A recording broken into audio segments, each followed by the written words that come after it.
মধ্যপ্রাচ্যের দখলদার ইসরায়েল তাদের চালানো বর্বরতার জন্য কোণঠাসা হয়ে পড়ছে দিনে দিনে। আতঙ্ক বাসা বাঁধছে নিজেদের নিরাপত্তা নিশ্চিত করতেই। এবার মরার ওপর খাড়ার ঘা দাগল আফ্রিকার দেশ নামিবিয়া।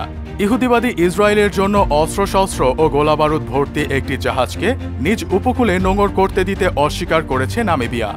গাজা উপত্যকার বিরুদ্ধে চলমান গণহত্যায় এসব গোলাবারুদ ব্যবহৃত হতে পারে বলে আশঙ্কা থাকায় নামিবিয়া এ পদক্ষেপ নিয়েছে বলে জানা যায়।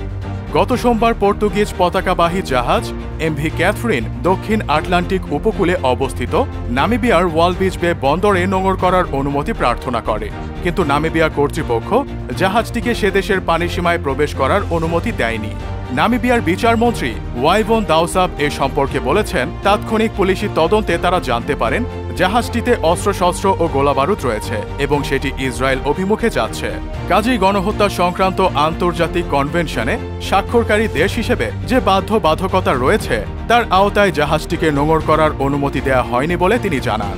নামিবিয়ার এই মন্ত্রী আরও বলেন, গাজা উপত্যকায় যে যুদ্ধাপরাধ, মানবতা বিরোধী অপরাধ ও গণহত্যা এবং সর্বোপরি ফিলিস্তিনি ভূখণ্ডের ওপর যে দখলদারিত্ব চলছে তাকে সমর্থন বা তার সহযোগিতে পরিণত হতে পারে না তার দেশ।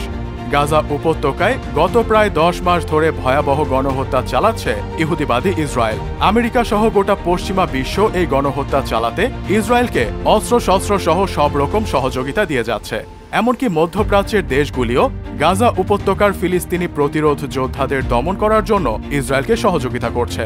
ঠিক এরকম সময়ে দক্ষিণ আফ্রিকা ও নামিবিয়ার মতো অমুসলিম দেশের ইসরায়েল বিরোধী পদক্ষেপ বিশ্ব মানবতার ইতিহাসে অনুকরণীয় আদর্শ হয়ে থাকবে বলে বিশ্লেষকরা মনে করছেন।